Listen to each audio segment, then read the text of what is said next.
Welcome, everybody, to the November 24th regular council meeting. Mayor Sewell sends her regrets. She's under the weather.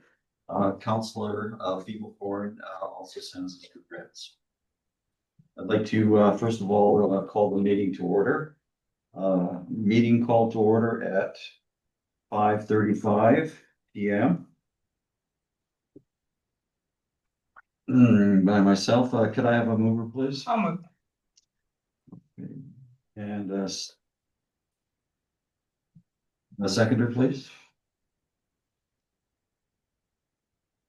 All in favor? Aye.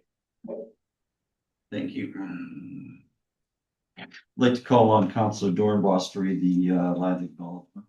I'd like to acknowledge that the rural municipality of St. Andrews is located on Treaty 1 territory, the traditional lands of the Anishinaabe, Cree, Ojibwe, Dakota, and Dene peoples, and the national homeland of the Red River Métis. We respect the spirit and intent of treaties and treaty making and remain committed to working in partnership with First Nations, Inuit, and Métis people in the spirit of truth, reconciliation, and collaboration. Thank you, Councillor. Amendment of the agenda. Be it resolved that council adopt the agenda as amended with the additional of the following under new business, fire department holiday appreciation. Could I have a mover, please? I'll move that. Councillor Slaker and a seconder, please. Councillor Moncor. All in favor? Aye. Carried. Next order of business will be adoption of the minutes. What we're looking at is the draft November 10th, 2025 council minute meeting. Can I have a motion, please? Councillor Dornbos, I'll second. Councillor Slaker, all in favor? Aye. Carried. Carried.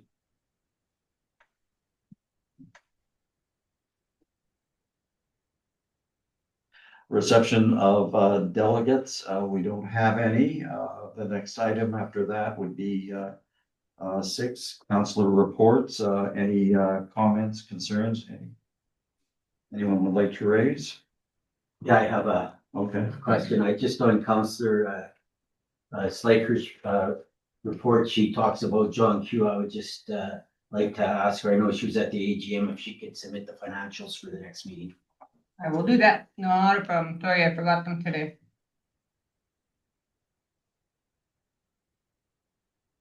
I have a whole book. Right, okay.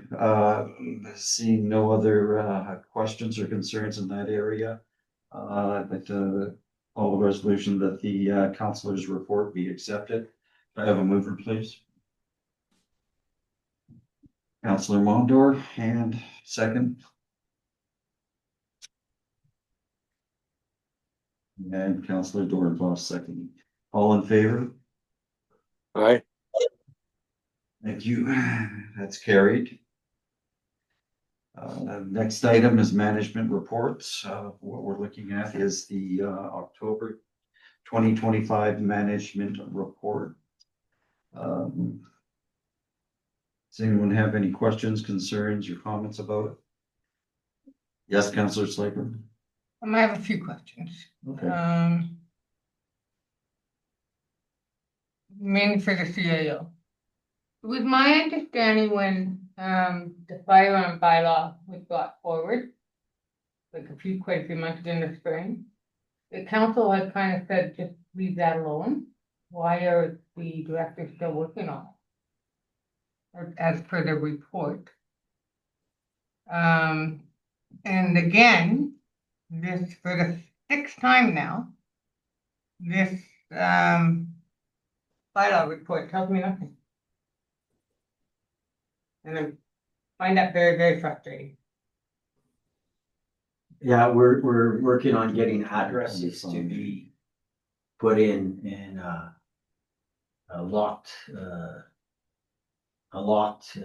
area on the agenda, so it should have been on this report, but I'm hoping for it on the next one. Okay, but that's 6 times, so that's how far behind we are on getting that request. Well, we have other priorities also. Well, so do I as a counselor, when people wanna tell me what's going on in their neighborhood and I don't have a clue what they're talking about. So to me, that's very important, Mhm. and that's why I want this to be much more transparent. Okay, well, there's a fine line between transparent and I would say, information that a counselor should know, but I acknowledge that, yeah. Cause nothing's worse when somebody's yapping at you and you're standing there going, I'm sorry, I didn't even know that that happened to you. Mhm, So sorry, mhm. you're my counselor. Yeah. So that's where my line is, and that's what I've been trying to get rectified, so thank you very much. Okay. Any other questions? I Yes. do have a couple things here. For the rec portion of it and the AK soccer and the soccer fields portion of it, I understand that Teresa's not doing that, but it comes under Braden's report from now on. Is that how it's working? So when it comes to the soccer field rec position, you're dealing with the soccer fields at this point in time. There's nothing under rec that Teresa's gonna To do with like the development of. Yeah, and just in general. There's general questions you could ask me Okay. about them. In terms of like programming or future programming, that would be a recreation. Okay, so, yeah. Development of the site would be Braden or myself. Okay. Number two, kind of what Councilor Schleifer was talking about. So I'm looking at the animal control report and I'm looking at the bylaw report as well too. I'm uncertain why this, like you said, is not in the locked portion of the PDF. There's some stuff in here that it's really unfortunate stuff when it comes to the animal report. And when it comes to this bylaw stuff too, I'm not quite sure how much we need to let the public know about this. And I know when we have RRPD, it is a locked item when it comes down to the bylaw enforcement and what's going on. So I would kind of like to see that in the same process, if that's possible. Okay, we'll And I don't, review, yeah, we'll look at best practices for bylaw and other municipalities and see what we can do. We haven't already done that. Well, no, we haven't gone, I'm getting two different things here. You want transparency and Councillor Dornbos Well, is saying, transparency to council. well, no, but he's saying there's too much transparency on here maybe. In the bylaw or the animal? what I'm talking about Rams here. Oh, you're talking This about is the the first animal. time we've Yes, actually I seen such agree a with detailed that. report on Rams. And that wasn't happening with our previous bylaw enforcement Correct. bill. And then the other bylaw enforcement portion of it, that was probably from the previous contractor, right? Yeah. Okay, so I'm assuming the next contractor will have something possibly a little bit different, like Rams has a little bit different process they're doing here too. And again, I don't know how much the public needs to know about this, like what interest do they have per se, more of an internal thing, in my opinion. That's Very just much me. an internal thing. So that's all I have to say. I'm good. Thanks. Okay. Okay. If we don't have any more comments, let's need a motion to accept the management report. Can I have a mover, please? Councillor Dornbos, and a seconder, Councillor Mondor. All in favor of accepting the management reports? Aye. Well, that is carried. We're moving on now to bylaws and policies.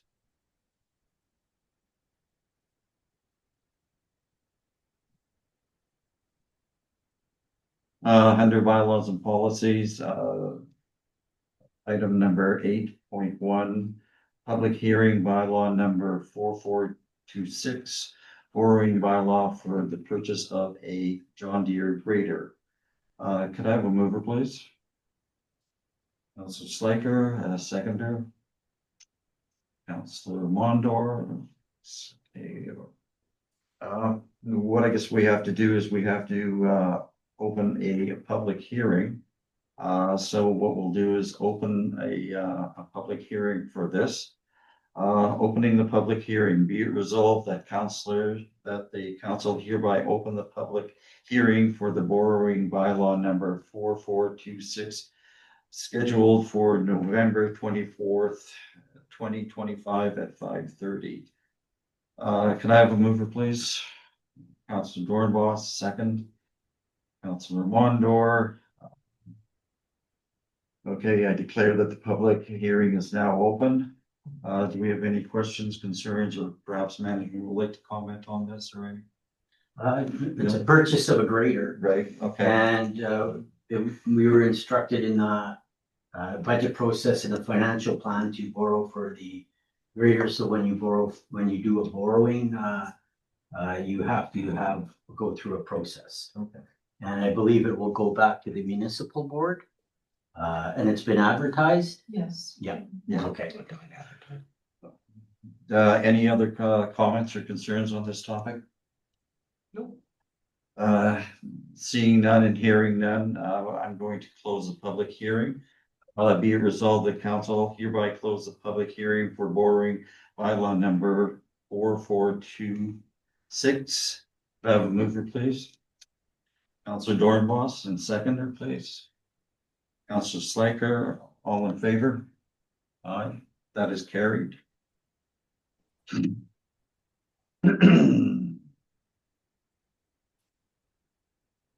The follow-up to this would be bylaw number 4426, borrowing bylaw, first reading.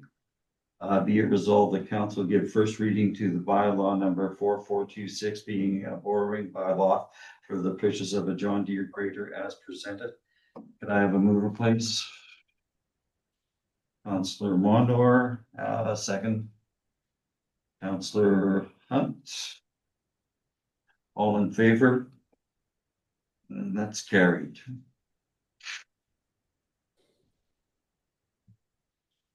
The next order of business is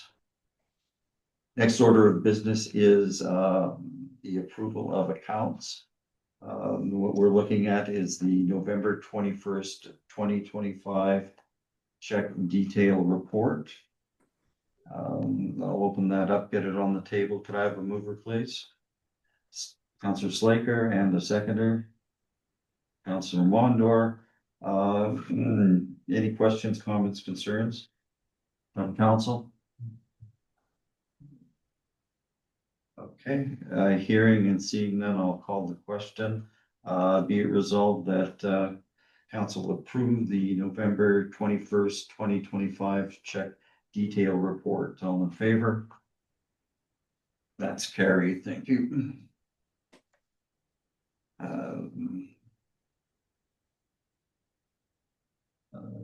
Next item, November 21st, 2025 check detail. Oh, we did that one, didn't we? Okay. 9-2. Sorry? 9-2. 9-2, right. 9-2, October 31st, 2025 financial statement. Can I have a mover, please? Councillor Slaker, a seconder, please. Councillor Mondor. Do you have any questions, concerns, or comments from the council? Yes. I only have one, and thank you very much. I think it's really neat how we've broken out each fire department. So thank you. Okay. Yeah. I don't know if you did, I didn't notice that before, so that, to me, that's something new, and I think that's really neat. So thank you for that. And this thing is really, really nice and helpful. Mhm. Thank you. Okay. Okay, then the October 31st financial statement be approved. All in favor? That's carried. Under correspondence for action, we have quite a number of them here. Okay, what I'll do is I'll start with the Manitoba Disaster Management Conference that's going to be held this January 28th to 30th, 26th in Winnipeg. And okay, be it resolved that okay, in other words, who's going to attend this? I'd like to see the fire department have some representation. Would that be something we could approve? Sure. Okay. Now the question is, one from each department, two from each department. What are we looking at? What do we want to do? I think it's $500 per person to go, or something like that, if I recall. Yes, it's well worth the money. This is specifically designed for first responders. So I'd highly recommend that we do send someone or one or two. It's up to council what we want to do, send one or two. Have we talked to the fire department about whether they want to send anybody or not? We have not talked to the fire department, but we can just leave it open for them. If they want to go. Or how many people? We have Jordan as well, that Yeah, we have is Jordan. a specialist of. Yeah, but I'd rather And see, I'd like to see some of the firefighters actually go. What about the chiefs of the various halls? Why don't we just leave it up to Jordan to decide who should be going? How about we say 2 people per hall? 2 people per hall? Okay. 2 people per hall, and Mayor Sewell and myself also would like to attend. So I'll read the resolution, be it resolved that 2 people from each fire hall be authorized, or up to 2 people be authorized to attend, and myself and Mayor Sewell be authorized to attend the Manitoba Disaster Conference, which is being held on January 28th to 30th in Winnipeg. All in favor? You mover? Oh, sorry, we didn't. Oh, You mover and seconder. yeah. I'll move it. Thanks, Counselor. Could I have a mover and seconder, please? I'll second it. Okay. All in favor? That's good. Item number 10.2, the ARM at Christmas dinner, December 4. That's going to be held in Rashad, Manitoba. Who will be attending? Chris? Okay. Chris, myself, and Joy. For two. Or for 2. Okay, so that's 2 there. 2 for. Okay, we'll call it 6. Okay, be it resolved that 6 individuals, So who's all going? okay, that would be Councillor Wondor, Mayor Sewell, and myself. Let's guess. Yeah, and guys. You Yes, guys yes, don't- sir, you guys aren't gonna included in come? this. I'm certain. Okay, Do you wanna- okay, so that's the number and the names who will be attending. I'll read the motion again, that they be resolved to authorize to attend the ARM Christmas dinner being held December 4th, 25 in the ARM of Rashad. Can I have a mover? So, I'll move. okay. Mover and a seconder, please. I'll second it, please. Okay, can we have a vote on that? All in favor? That's carried. The next item, is, the Netley Colony application, request a letter of support. All that, I can speak to this one. Yeah. So the colony contacted me just over a week and a half ago with this opportunity, this application that they're putting forward to Manitoba chicken producers.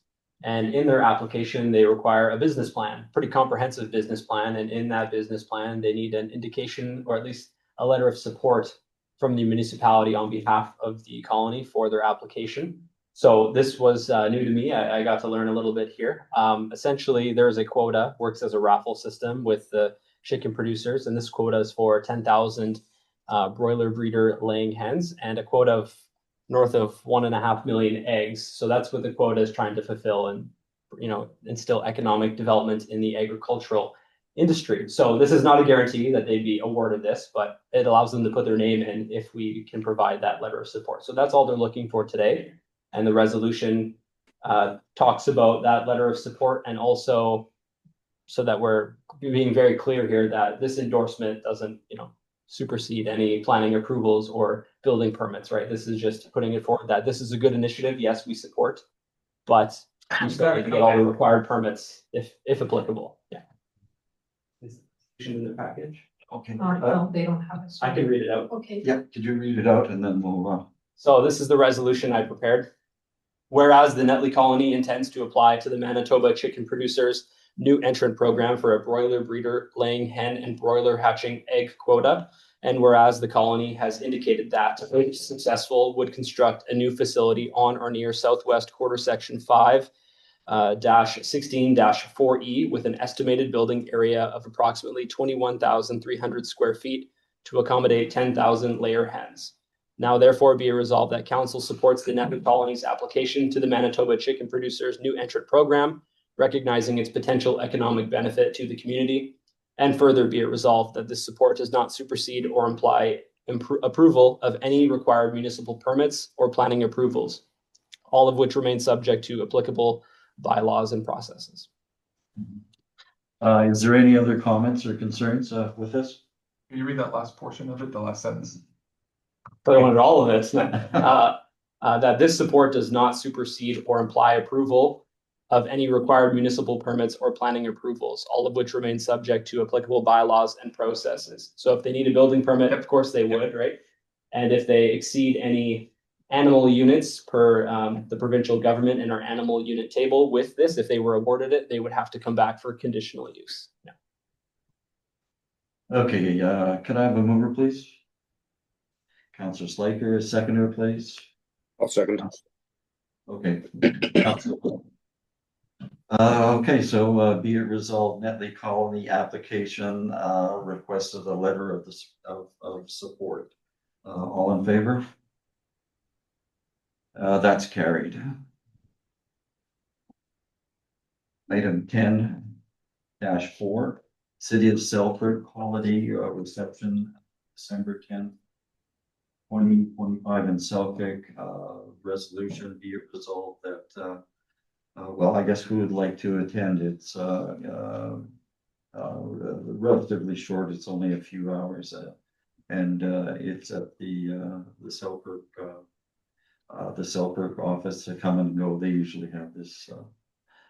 Do we have any I'm takers? gonna stop in. Okay. Councillor Slaker. Anyone else? Councillor Mondor? Oh. Okay, so I'll read the resolution. Be it resolved that Councillor Mondor, Councillor Slaker, and Mayor Sewell be authorized to attend the City of Selkirk come and go holiday reception, which is being held on December 10, 2025 in Selkirk. Can I have a mover, please? Councillor Dornbos, second. Councillor Slaker, all in favor? That's carried. Thank you. Correspondence for information. Okay.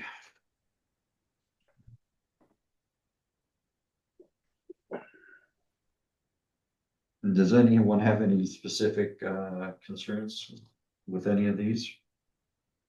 Yeah. Me? Yeah. Thank you, Deputy Mayor. That would. Well, So this portable camp on Lake Winnipeg for ice fishing, is that a first? I've never heard of this before. Is that something that's new? Does anyone know? We have those at Lockport already. They have Lockport, the Cats on the Red have them. They can rent them overnight. Oh, okay. I don't remember them ever coming before council or us seeing something like this that we would approve something like that. It would be federal, would it not? This is No. provincial. Provincial, So this is a general permit. We've seen these typically for, there's 6 Crown land lots along Chalet Beach Road. We'll see those. Those are 1-year renewals. And also we'll see sometimes permits being issued for temporary establishments on the ice. So this is out on the lake. It's circulated to all the neighboring RMs in that vicinity just so that they're aware. And if we have comments or conditions, we're going to see more of these as we get into the winter seasons. We see requests for, we'll call them overnight fishing expeditions, a large trailer, or someone will create and bring out like a prefabricated structure. So this is just for awareness that council's aware of some other things that are going on just outside of our boundaries. Yeah. Probably likely access from Warner Road, right? I have some comments in Sure. regard to this as well. We were given a presentation about Detroit Lakes in the United States in regard to these ice castles and what has been going on for probably 10, 15 years in the United States on those bodies of waters down there. And reading this proposal, there's no provision for pumping waste out. And I don't agree with a generator outside of that structure. Okay, that generator should be attached to the structure. And if they want to detach it from the structure, there should be a almost like a berm type of something. So if there is a spill, it's contained within that perimeter of that area where they're going to have it. It should not be outside of that structure. Many of these, I've looked at them. They're very expensive.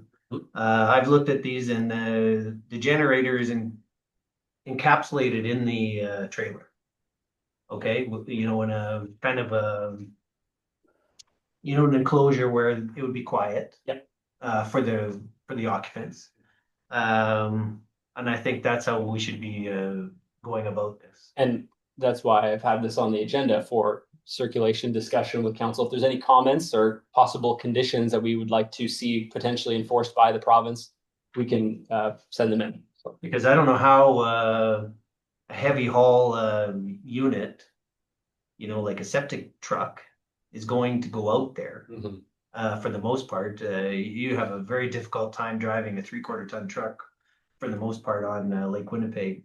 A lot of the time going through the, you know, the separations and whatnot. How you would get one of these trucks out there if they're going to be permanent structures to pump that out is beyond me. what I'm hearing. And in the presentation that we were given from Detroit Lakes, these people that have these things are just dumping that all over the ice. We don't want that. So, yeah, we do not want another environmental disaster. We're already dealing with one with the city of Winnipeg. So, So I'm hearing issues with the generator and waste disposal. Oh, it's a garbage. If there's any yes, and garbage. garbage. They had a big thing about garbage too. Garbage and waste, yeah. Yep. And if they, yeah, so those are my concerns. Okay, very good. Are there any others? No, that's the garbage is what I was thinking of. I know that when I was down, sometimes snowboarding, we go down to the States and there's this massive igloo bar that's in the middle of Lake of the Woods. And Mhm. however they do it, I have no idea how they do it, but they have a portable porta potties on the outside and they just, if it freezes, I have no idea, but all I know is that they do it somehow and I'm not quite sure how they do it, but it's very clean. And they make sure that they take care of that corner of Lake of the Woods because it's huge ice fishing up. Yeah. I'll be sure to reiterate the comments to the province, and hopefully we can have that as a baseline standard condition that we want to see supporting evidence of how do you mitigate stuff like that. Well, and it's becoming a huge cost for us, right, as a municipality to take care of all that fishing line and put out those porta potties and the fishing line dumpsters and garbage dumpsters that we're having to clean up. And we got Red River cleanup in the spring, cleaning up all this mess, basically from, you know, the ice fishermen and those people that are using the ice. So if we're to take a page from the United States again, they're charging these people to go out on the ice. They got bylaw enforcement out there for the garbage, you know, for the sewage concerns, all those things. So, you know, at times we've got thousands of people on the South Basin fishing on a weekend. Thousands. It's a big draw. It's a big You know? area. Yeah. Yeah. So if we could get in front of this somehow, because this is just gonna continue with these ice castles and people wanting to camp. I've on got a ice. question. Have you addressed this with the Red River Basin? Yeah, we've had presentations and everything in regards to it. But would the Red River Basin be representing St. Andrews and other municipalities? In regards to ice fishing? What is the Red River Basin? What is their The health of the basin and the Red River in general. yeah, so this would come directly under that umbrella. Yeah, and this is where I have seen this presentation. Yeah, but what's the Red River Basin doing actively to, Well, besides doing a presentation? we actively engage like the municipal government and the cities of Winnipeg and all throughout the whole basin to mitigate sewage and things coming into the river. talk to farmers in regards to, again, control of fertilizers and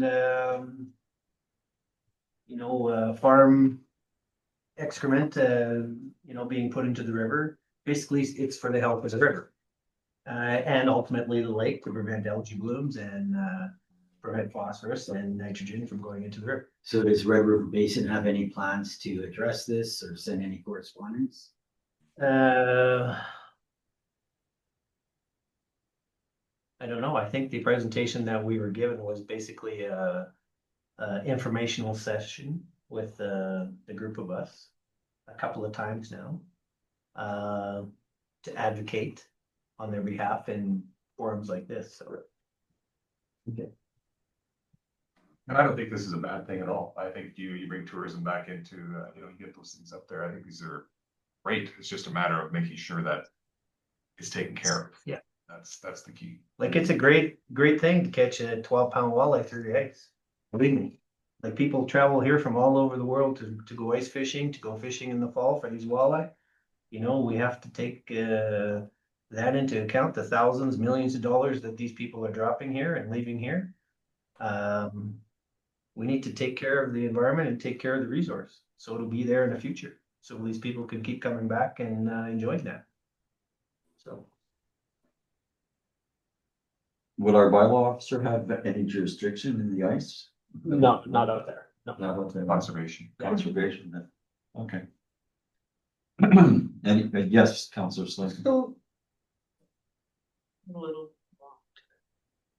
When I buy a fishing license, where does that money get put to work? That money goes to the province. province of Manitoba to for rules, regulations for the conservation officers, for So- rules and enforcement. Isn't that their ticket to fish, Yeah, right? Yeah. So, yeah, it's a provincial thing, yeah, unfortunately, yeah. and I know the province of Manitoba for decades has not had enough enforcement out there. So that's a big issue too, so. Maybe something that we could bring up with our provincial representative at the ledge. Sure. Okay, any other comments, concerns? I'll consider that closed then. Next on the agenda is new business. What we would like to look at right now is the List Road recreational update. Have to bear with me as I go to that computer at the front Okay. there.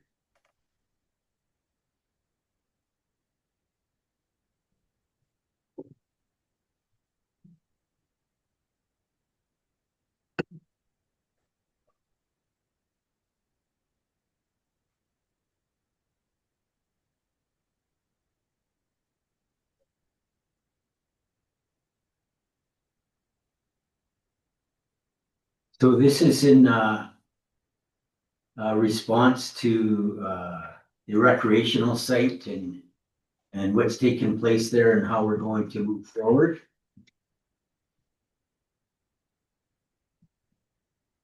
To the background, there's increasing demand for youth soccer programs in St. Andrews, limited field availability in peak months, alignment with recreation development priorities, and the airport will no longer accommodate soccer after the 2027 season. So the airport's prepared to provide the fields for 2026 and 2027, and in 2028, hope the transition is done and we're on our rec fields. You can move ahead, Braden. Increasing demand for children, incompatible use at the current airport site, so we have safety concerns. There's no options for expansion, so the program's been expanding and trying new things, and there's no room to make more fields, and as a matter of fact, the airport would like to start taking land back for future development. So that leads us down this road. And the List Road site, it's municipal controlled land. This site has been designated for recreation about 80 acres. There's adequate space there for multi-field development, not only for soccer, but other types of recreation, and good access and future expansion potential. Designs and features, so we're looking for, in the future, road upgrades to the List Road surface. So Birch is gravel, but coming from McPhillips, we like to enhance this road, so more people inclined to come from the McPhillips area. We're looking at 3 full-size soccer fields. Current site is approximately 1.5 soccer fields, so this would increase the capacity for the soccer players in St. Andrews. We're having a parking area, so the current parking area that we have on site can accommodate 260 plus vehicles, so there will not be any vehicles on the road, or shouldn't be any vehicles on the road. We were looking for accessible pathways, so walking trail and a linear park that will connect all 80 acres in the long term. Portable washrooms, facilities on site, and currently there are 2 wells, 2 water fields, and green space as provided by AK Soccer. So they've already drilled those wells and they are working. Cost estimates for the RM portion, capital field construction, $150,000 each. Parking, the area provided for to be enhanced with asphalt millings and pathway trees and amenities to apply for grants. And in the regards to field construction, we already have partial fields built there. So there's I would say 1.5 fields on their way that we would have to upgrade a bit, but there's grass growing there. We might have to do some shaping, etc. So we're looking at an overall cost, $150,000 to $200,000 for 3 fields in the future, and that would be with sodding. So we may look at, and we're looking at these points now. Maybe field 3 is seeded, and we do that over 2 seasons. Project timeline 2026. The airport site will be used with the option to remain in 2027 if required. So I've talked to the chair of the airport board, and they're fine with 2027 if required. In 2027, we plan to have 2 full-size fields ready at the List site, and in 2028, the 3rd field ready at List site. So that's our timeline. This is the proposed site plan. So I'm looking at it on the right. On the right is to the east, and where the railroad tracks are. That is the municipal site.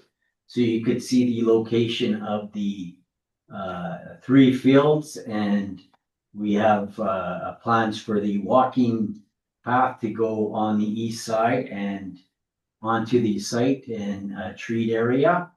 And to the left, you see the AK site, which is unleased land for the RM. So there's all those fields that you see are there now, and there's a bowl field. And so what we've done is the field used to run, I'll call lateral, east to west, and we've changed it to a north-south setting, but it's the same amount of land that's leased to them, just around 10 acres, and this gives the municipality the land to the east by the railway tracks, and that land has been fill has been brought in, so estimated 8 acres of. By AK Soccer, yeah. Yeah, AK Soccer has brought in 8 acres of fill for us. We've brought in a couple of acres, and we've taken out the topsoil, and we've put it to the side. So we saved all the topsoil, and it's off to the side. So we'll use that when we're sodding and seeding. So that's our proposed site plan. The front 2 fields, and that's List Road on the top of the picture. The top two fields there will be ready for 2027, and the field on the bottom of the chart to my right will be ready in 2028.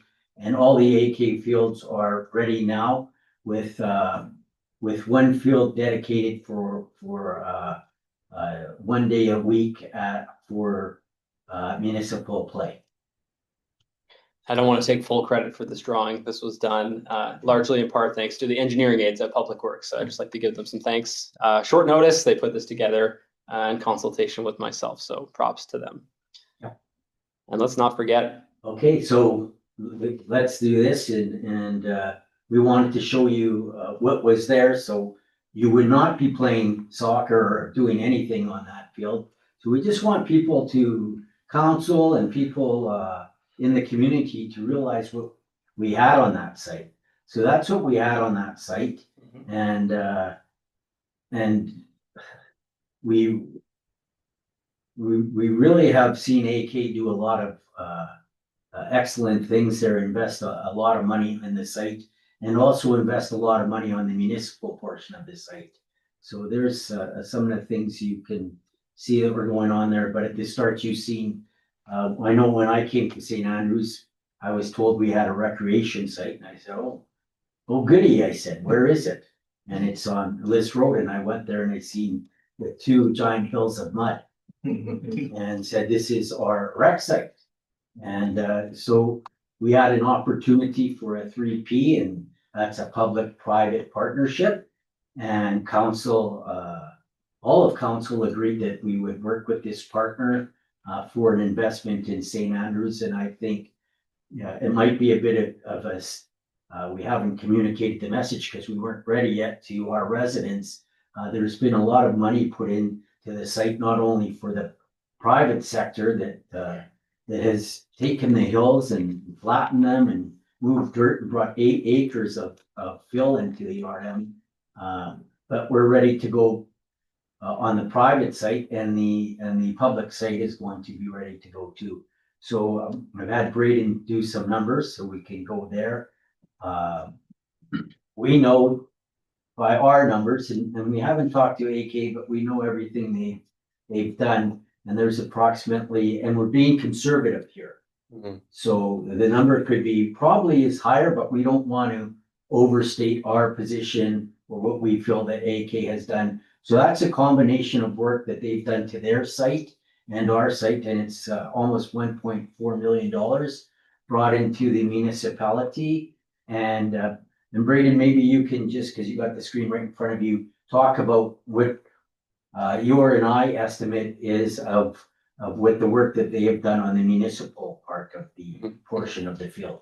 The biggest ticket item, of course, would be importing additional fill. So, we initially had, when it was leveled by AK, 10 acres, more or less spread over the 10-acre area. We had contributed our own amounts, 100,000 for additional fill, but Tony from AK Soccer had also had an opportunity to obtain extra fill. I think I had talked about that earlier this year. It's estimated about 8 acres that he had brought back in, and just assigning a dollar figure to that over the whole site, per cubic yard at $15, that's just over $600,000 worth of fill material. Again, a conservative cost. If the municipality was to acquire that at our own cost, it'd probably be a bit higher of a figure than that. Same thing with all of the man hours that have gone into everything, chain link fence, the irrigation system. With a public-private partnership, the private partner has opportunities that can arise that are not necessarily available to the municipality. And that's where it kind of benefits both of us and the site as a whole. So just recently, hydro was trenched to the site, 400 amp service. I verified that on site with Tony last week. They had just buried it. So we've got power sourced to 2 locations on the site with the ability for the RM to tap into that. Likewise with the well for our proposed east half to water the fields. And so these are some of the benefits that the municipality hasn't put a dollar towards that we can capitalize on.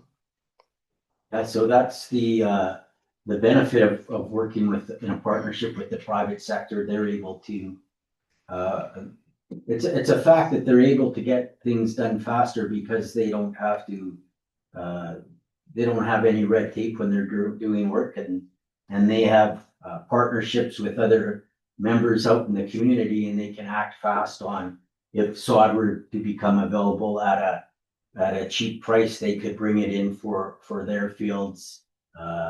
Equipment, I know equipment that they were able to partner with equipment, not only to do their own fields, but I know they spent countless hours moving dirt on our fields. So I view this as, and we had some, some bumps in the road getting to this point, but I feel this has worked out quite well for the municipality and the residents of St. Andrews. And we're going to, at a very low cost to us, have fields for our community and our kids to play in. And if there's any questions about specifics on dollar figures right now, again, it's all estimates, but again, conservative estimates. If just looking at the leveling and grading over 20 acres, that's assuming it's a relatively flat site, right? When we began, it was anything but that. That figure would easily be much higher, but we didn't want to overestimate the figure that we're presenting. So. And Deputy Mayor, any questions? And if there's any questions on the site plan, I'm happy to answer that as well. I'm thrilled to see this project come this far. Initially in the beginning, perhaps there was a lot of skepticism, but I think this council and staff and management at St. Andrews has come together, and I think we're going to have a great facility in a few years. Yeah, I'd like to thank them for their work. Also of note is some of one of our local residents who has a contracting company also did some work on this site, so that benefits our community also. Yeah. Any other questions, comments? Not a question, just a comment. When these fields are being built, there is like about a year's worth of settling for the soil to ensure that those fields are packed properly. So I think the worst thing we can do is rush it through and just get everything going, and then all of a sudden have to redo the fields in a couple of years because they're all over the place up and down. I reached out to several contractors experienced in soccer field development specifically, and I got more than quotes. I got a plethora of information that goes into considerations for when you're planning and building and things to look after for maintenance and aftercare of these fields. So definitely learned a lot on that front too, but it would be all tendered out with responsibilities for maintenance, for who's going to water, upkeep, etc. So if we can get that completed, if the proposal is for 2 fields in 2026, having a year to have them settle, if it's constructed early on in the season, would give us enough time for 2027. Okay, that's great. And again, this is a concept. If we are supportive of this as a whole, we would need to amend the lease agreement with AK Soccer to reflect the different area now being a north-south alignment, changing the site plan, et cetera, et cetera. So that would also come before council. Yeah, we'll bring that back to council, but this is what it's going to look at like, and there's a place there is always a place for the children of St. Andrews to play soccer. There was never any doubt on that. Okay, folks, if we don't have any more discussion on this matter, I'd like to read a resolution. Be it resolved that this road recreational land update be accepted. Ms. Laker and the seconder. Councillor Mondor. All in favor? Thank you, that is carried. The next item is an RFD authorization for proceeding with a private access agreement, roll number 514560. I'll ask our deputy CAO to read out the resolution then. Do you want? I can quickly speak about this one. Okay. So I was approached by the property owner of this 5-acre parcel along Hall Road. Previously, I believe, and Councillor Hunt has some knowledge on this, but on the timing of it, but around 2018 or 2019, the extension of Hall Road West, the trees that were there were cleared. They were brush cut out by the property owner, and the municipality at that time built up a mud road complete with drainage ditches. Now, there may have been discussions in the past, but no formal agreement was entered to establish that road as a gravel road. The property owner came into the office here and we had a discussion on increasing the capacity of that road to like the standard from mud to gravel.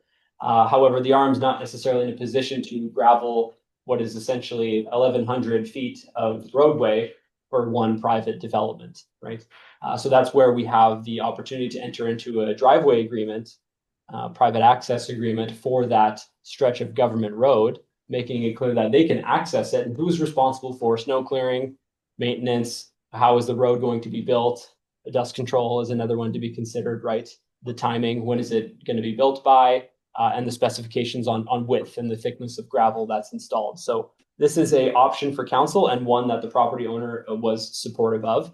They have requested that they install, I believe it was 8 to 10 inches in their letter of gravel thickness, or 6 to 8 inches of a depth of gravel and a width of 12 feet. At a minimum, I'd recommend 14 feet purely just for emergency vehicle access, but otherwise 6 to 8 inches of gravel is plenty for a private access. However, because this is in a right of way, anybody would have access down that portion until you get onto the private property. Not many people will go down that road, but we have to allow them because it's a public right of way. And then there's a sample agreement that I've attached for other agreements that we've entered in the past, just as a reference. And if there's any specific conditions that council would necessarily like to see for this agreement, I'm open to hearing any inclusions. You're saying that everything hinges on the landowner. The gravel, even on the right of way part. Essentially, if this road, we are supplying the land. However, we're not giving the land. It's still owned by the municipality, but we're granting access to utilize it. They're accessing their private property. However, since it's in a right of way, the public, no matter who, can drive down that road or walk down that road and have unfettered access to it. Councillor Hunt. Councillor Hunt? So this is considered a grid road, a mile road system that basically Manitoba is based on. And I've argued this point for years and years in council. We have a fair bit of undeveloped roadways in St. Andrews, but municipalities to the west of us and to the north have maybe half of the municipality is undeveloped, even with a road allowance. And this is where a lot of this come into effect, that it's up to the landowner to pay for it. But for 100 years, the RM has been responsible for doing the grid roads. I live on a grid road. Deputy Mayor Marecki lives on a grid road. And I just read something here from the internet that is about grid road systems in Canada. So mile road grid systems in Canada, particularly prominent in prairie provinces, is a structured network of roads laid out at 1 mile intervals, facilitating land use. And it was developed by the Dominion Land Survey back in 1800s. And it goes on to say, the road grid system is crucial for rural development in Canada, providing a structured approach to land use and transportation. It enhances accessibility for farmers and residents, supports agricultural practices, and facilitates the movement of goods and services across the province. The systematic layout also aids in emergency response, infrastructure, and drainage. In summary, the mile road system in Canada is a well-organized network that plays a significant role in agricultural and rural landscape, particularly in the prairie provinces. Its structured approach to land division and layout has a lasting impact on navigation and land management. So we go back to all of our mile roads in St. Andrews have been developed by the RM and gravel by the RM. Subdivisions up south have always been built by the developer to a spec and then taken over by the municipality. But grid roads, I've always argued, is a municipality responsibility. I do understand and don't agree with, somebody buying a piece of land dirt cheap and then having the RM build an expensive road that we'll never see the money back from it. But it does enhance drainage. So when this one was done quite a few years ago, the owner had come to the RM looking to get the road done. I think he wanted to be given to a grandson. And the deal was made at that time, which is partnering, that the landowner would pay for the brushing and the burying of the trees, and then the RM would go in there and grade it, which they did. And then one day the RM would gravel it, and that road doesn't go right through to the highway, and someday maybe it will, but like I say, we all drive on these grid roads all the time, and our budget says we spend, $1 million on gravel and 500,000 on dust control on these grid roads. And at the least, I would like to see that this does, I'm against making a landowner pay, but if they're willing to pay, okay, I guess we'll get down that road. But I'd like people to think of in the future that the grid road is responsible of the municipality. But in saying that, I'd like to have this checked. Let's go in there in the springtime. Braden, what would you think?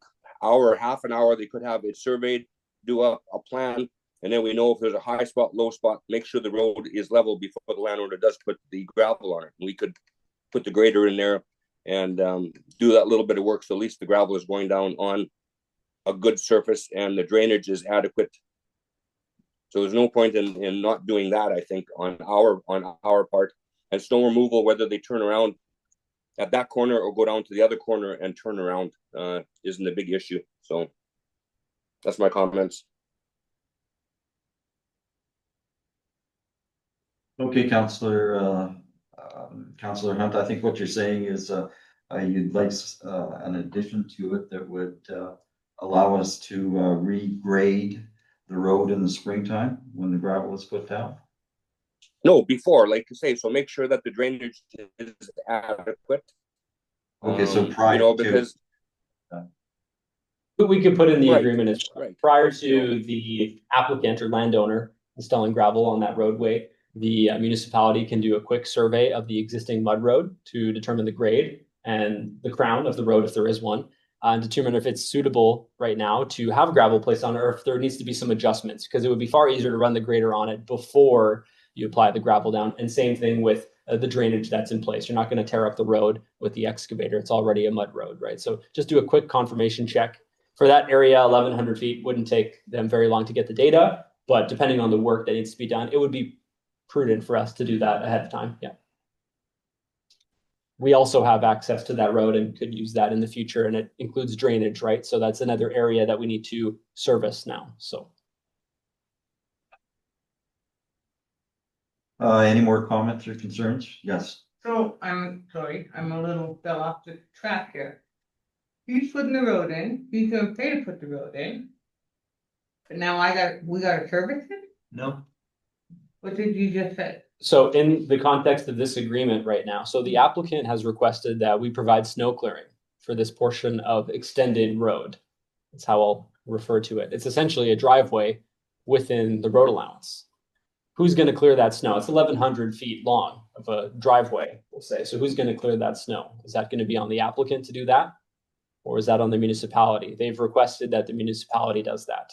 I would say that's on the applicant, just like if I decided to build a house in the bush, I gotta plow the whole driveway, no matter how long I make it. They expressly requested that. They didn't mention dust control, but I would also imagine that would also be a request, most likely, for that section of road too. I wouldn't be in favor to take on the snow clearing. Not for one person. We do that for one, can you imagine how many other people are gonna come up? Can I say something about that? But I understand what you're saying, Councilor Slaker, but you'd have to see it and understand the grid road system. And it would be like Deputy Mayor Marecki of living half a mile down further and doing the same thing and having a house there.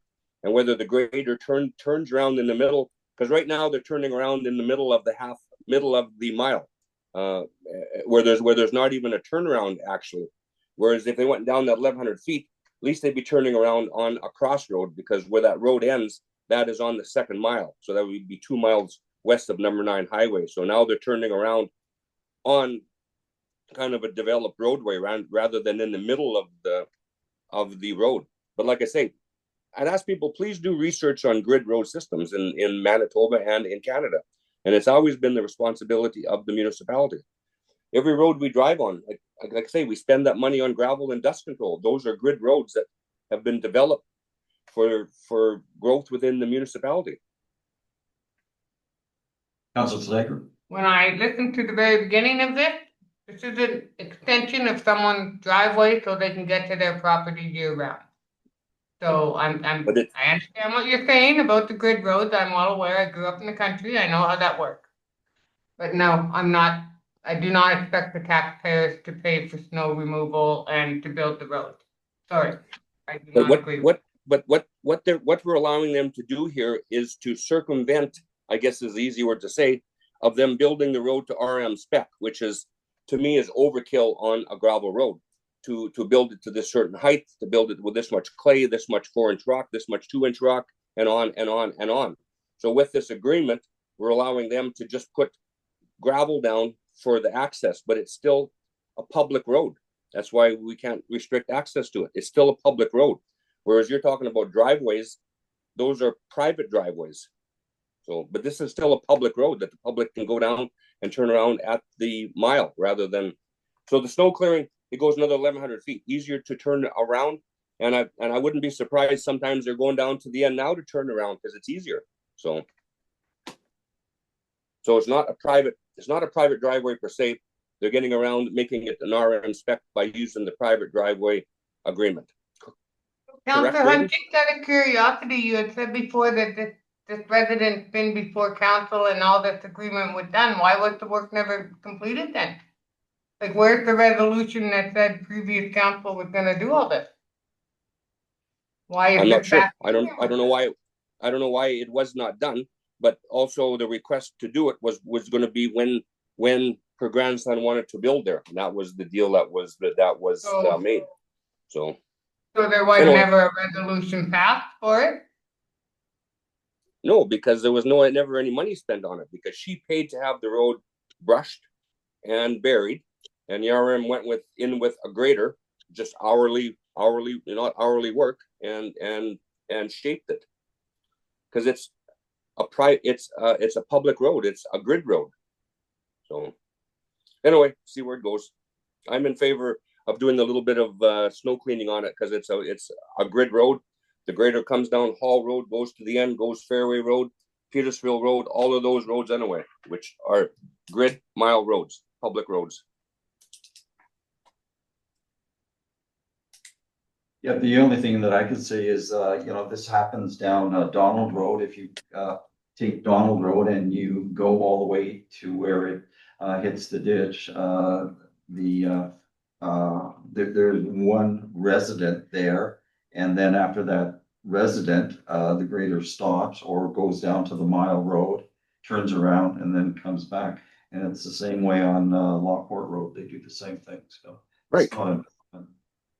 Right, they go down to the end. So what the RM gains is another house and taxes and everything else. And like I say, I don't even agree with making the resident pay for the gravel because it's a grid road.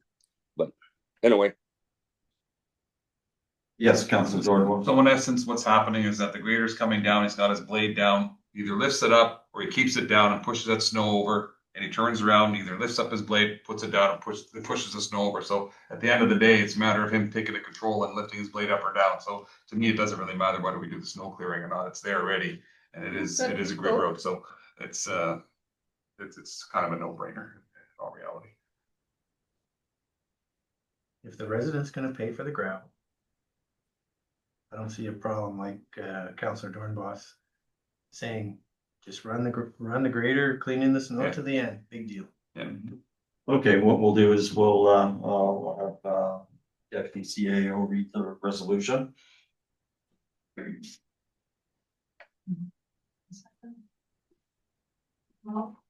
Whereas the owners of a property fronting the particularly developed municipal road allowance known as Hall Road West has requested to extend the existing gravel surface approximately 1,100 feet westerly to provide all-weather access to their property.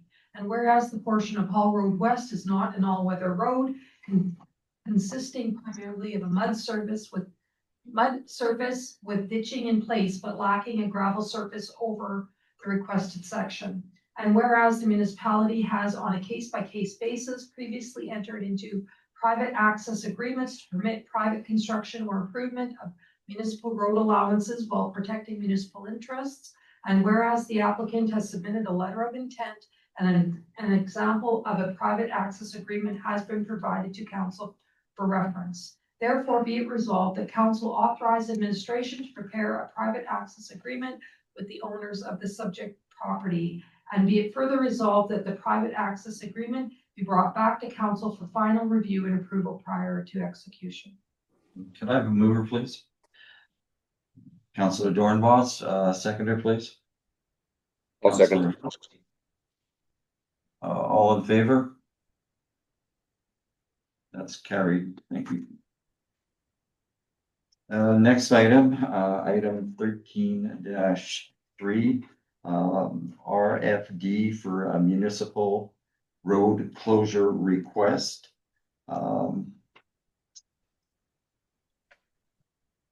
Okay, does anyone want to comment on this? I can speak on this one again here. So I got a request from, I guess passed on from Councillor Hunt there, but from Petersfield Garage, the owner is utilizing a portion of undeveloped road allowance that the municipality owns, and it's been there for years. Previously, there were 2 stub sections of road right adjacent to the train tracks that were closed, but this portion was not. I can talk a little bit about that history if there's anyone curious here. But essentially, just looking to see if that road could be consolidated with the property of Petersfield Garage. Closing that road would largely affect 2 properties. One of them is, of course, the Petersfield Garage, who would look to be benefiting if land was sold to them. And the other property to the north is owned by the Petersfield Community Club. So those are the only 2 properties that it would affect. Closing this road would not landlock any property. They all have access off of either Main Street or Edith Avenue in the area. So effectively, there's no real concerns with closing the road from an administrative perspective with access to those lots. So it's just a consideration of whether or not council wants to entertain the closure and potential sale of this. No price was discussed with the property owner at this time, but it's very typical that costs incurred by the RM are supplemented by the applicant. So any legal costs, there's a public hearing, circulations, notices in the newspaper, etc. And then there may be a dollar figure assigned to the actual value of the land. Something like this, a very small stub road would be worth at anywhere from $1 to several $100s, maybe low thousands, roughly. So it's whatever council would like to see there. Yes, Councillor Slater. So he wants to buy the piece that's directly behind the grass, is that correct? Correct, yeah, the Schedule A, right attached to the package there, everything outlined in red. Yeah. That actual section that says 303 is actually a part of that parcel. That was originally a road that was proposed to cross over the railway in the early 1900s when Petersfield was created. And then there was an agreement with the railway company at that time between the RM and us that those 2 stub roads would be closed and would never have access over the train tracks because Edith Avenue was right there. Right. And so largely those roads will never go over the railroad unless there was some ruling from the railroad company, which has since changed hands. So I doubt that. Yeah. So really we're dealing with effectively land that will never be developed by us anyways.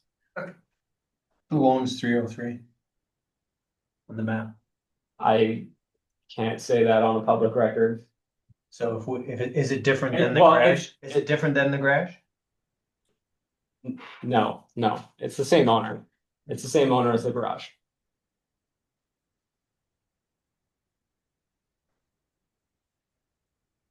Any other questions, comments?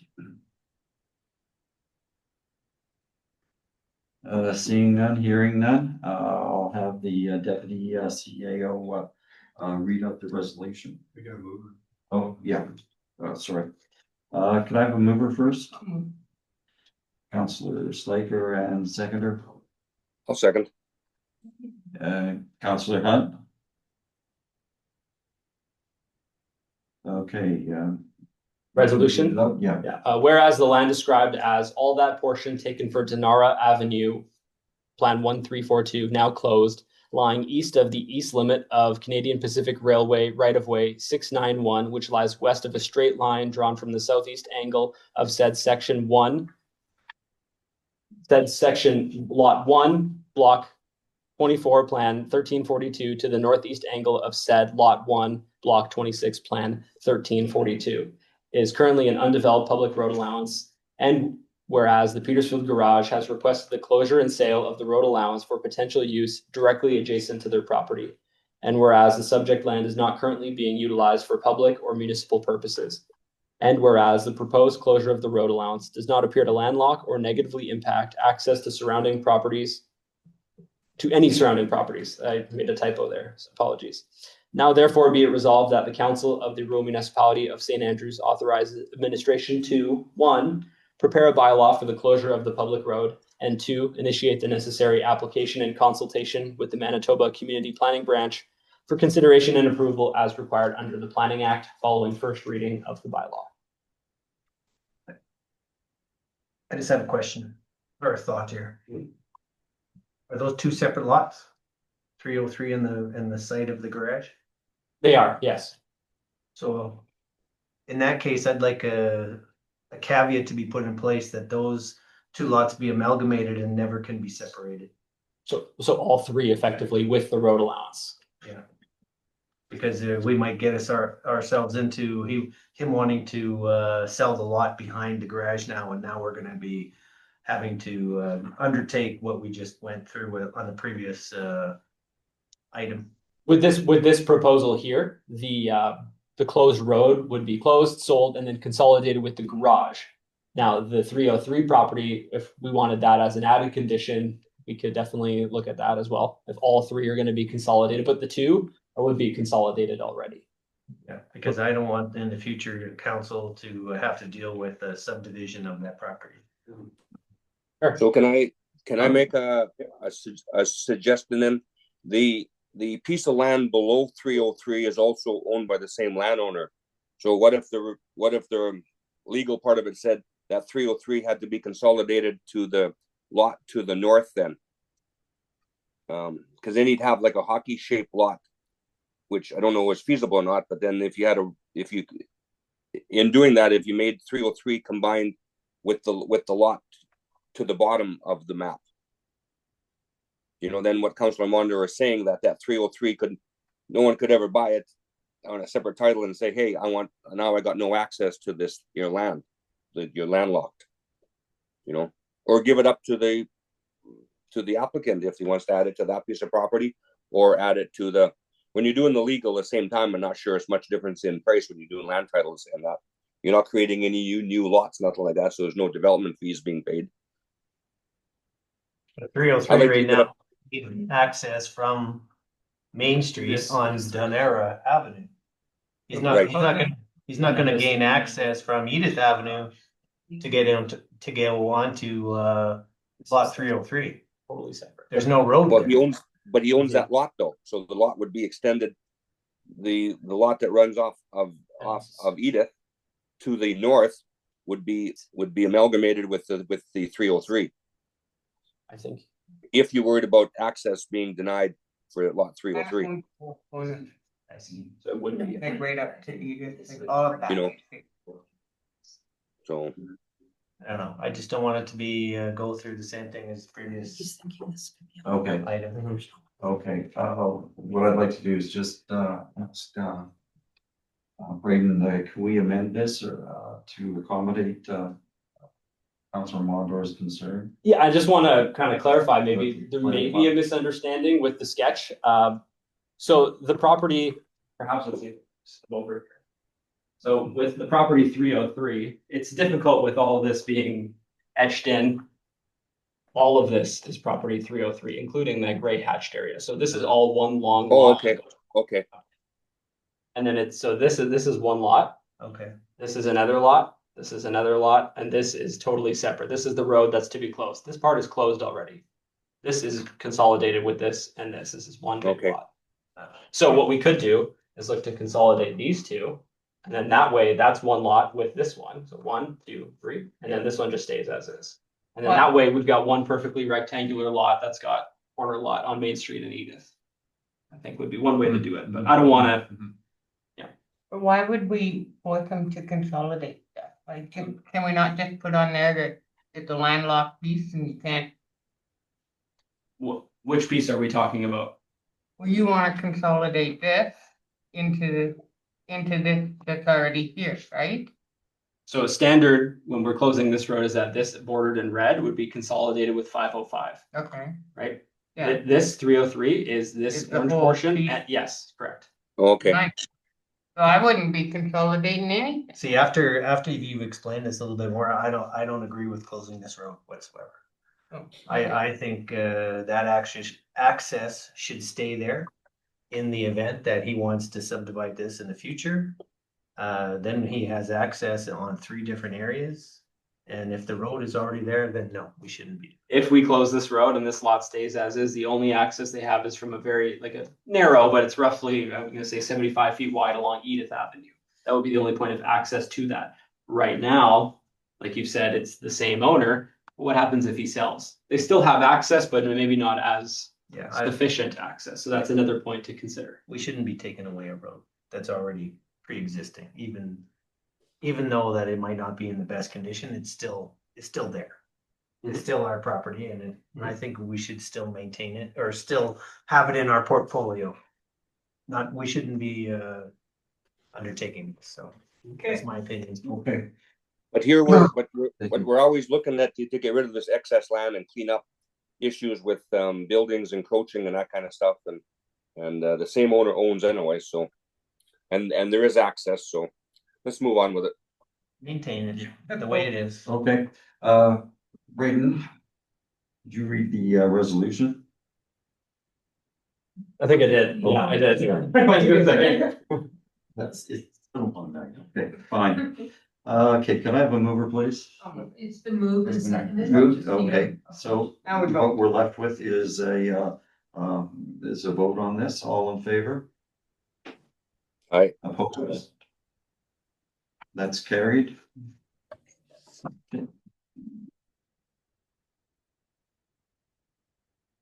Item number 13.4, Fire Department Holiday Appreciation Addendum.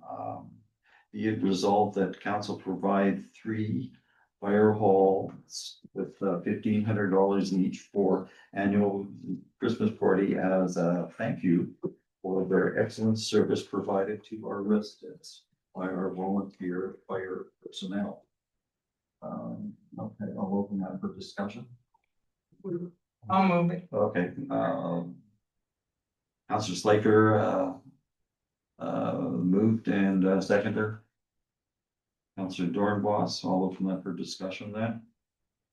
Comments, concerns, I think we did the same thing last year. Yeah, didn't we did.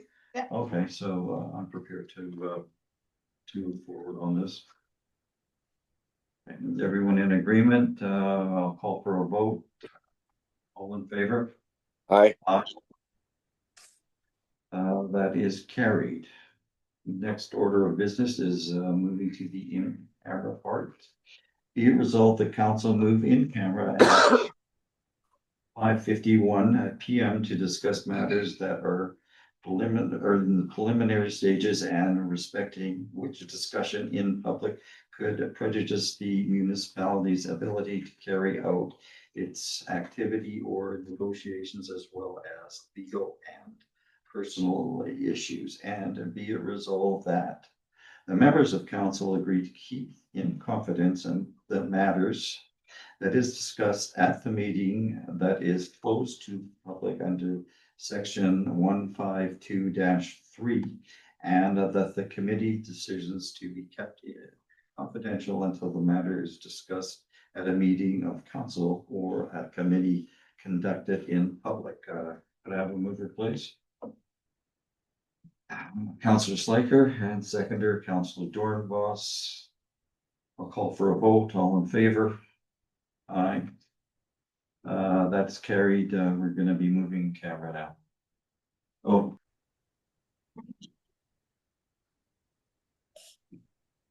Welcome back, everyone. We're going to be moving out of camera. Can I have a resolution to take us there, please?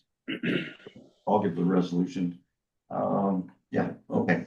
What we're doing is moving out of camera. Could I get it over, please? Councilor Slaker? No, we have no resolution. We do, we resolve it, Councilman. It resolved that council move out of camera at 7:38 PM. Okay, I'll move that. Yeah, thank you. Could I have a mover, please? Counselor Dornbos and seconder, Second, Counselor Flynn. Okay, be it resolved that council out of main camera session at 7:38. All in favor? Okay, that's carried. Next order of business is the adjournment.